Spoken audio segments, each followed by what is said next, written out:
However, they knew the government and public were very weary of such an institution, so they needed to create an incident to affect public opinion.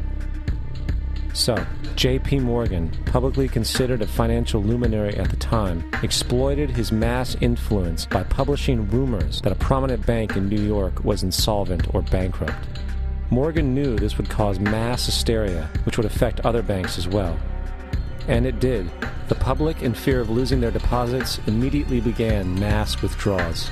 Consequently, the banks were forced to call in their loans, causing the recipients to sell their property, and thus a spiral of bankruptcies, repossessions, and turmoil emerged.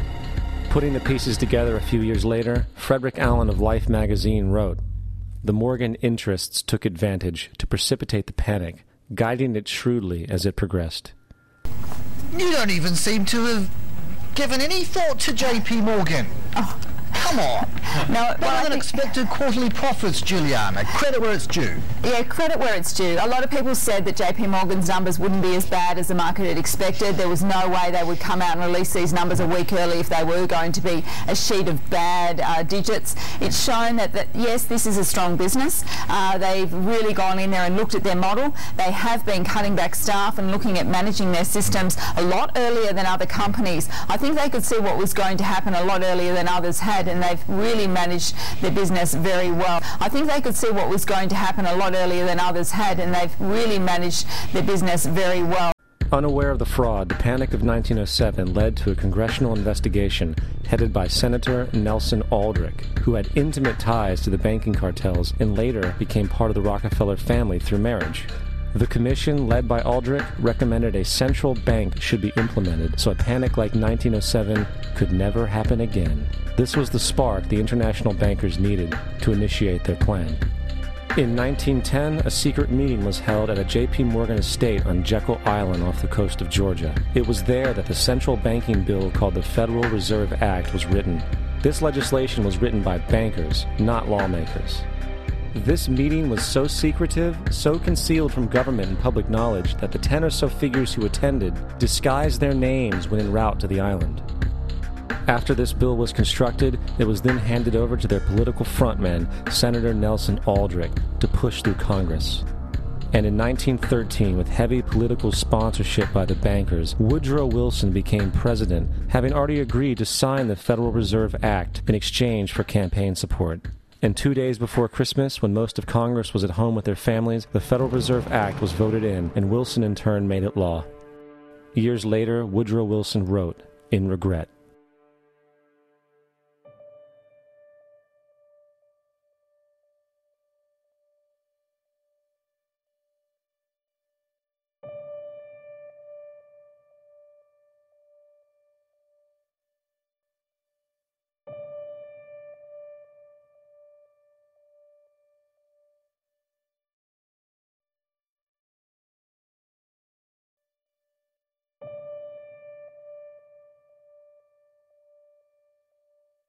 Congressman Louis McFadden also expressed the truth after the passage of the bill. A world banking system was being set up here, a superstate controlled by international bankers, acting together to enslave the world for their own pleasure. The Fed has usurped the government. Now, the public was told that the Federal Reserve System was an economic stabilizer, and inflation and economic crises were a thing of the past.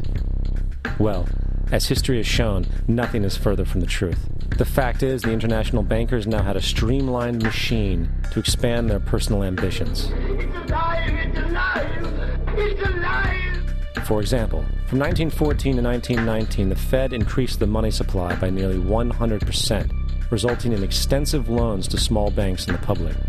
Then, in 1920, the Fed called in mass percentages of the outstanding money supply, thus resulting in the supporting banks having to call in huge numbers of loans, and, just like 1907, bank runs, bankruptcy, and collapse occurred. Over 5,400 competitive banks outside of the Federal Reserve System collapsed, further consolidating the monopoly of the small group of international bankers. Privy to this crime, Congressman Lindbergh stepped up and said in 1921, "Under the Federal Reserve Act, panics are scientifically created. The present panic is the first scientifically created one, worked out as we figure a mathematical equation." However, the Panic of 1920 was just a warm-up. From From 1921 to 1929, the Fed again increased the money supply, resulting once again in extensive loans to the public and banks.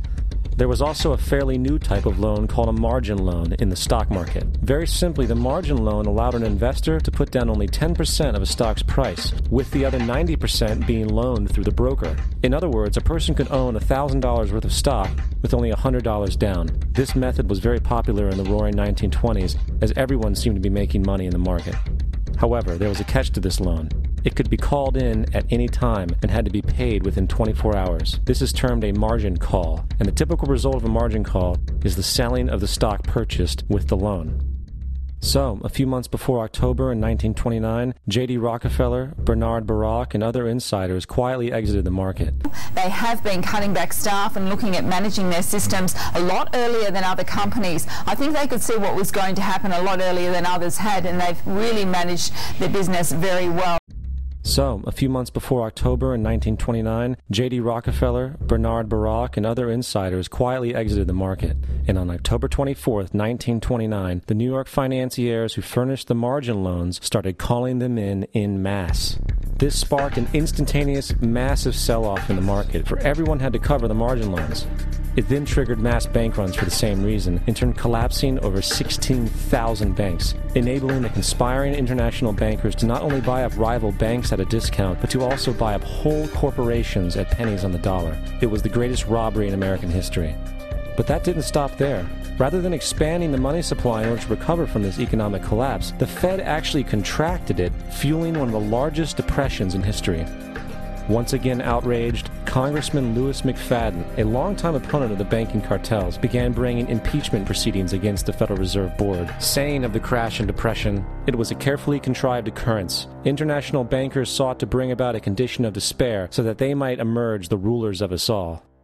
Not surprisingly, and after 2 previous assassination attempts, McFadden was poisoned at a banquet before he could push for the impeachment.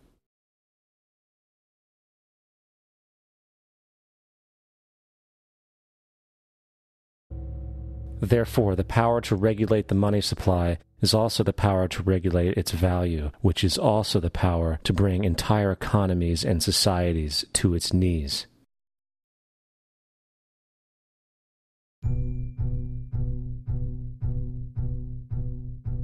It's important to clearly understand, the Federal Reserve is a private corporation. It is about as Federal Express.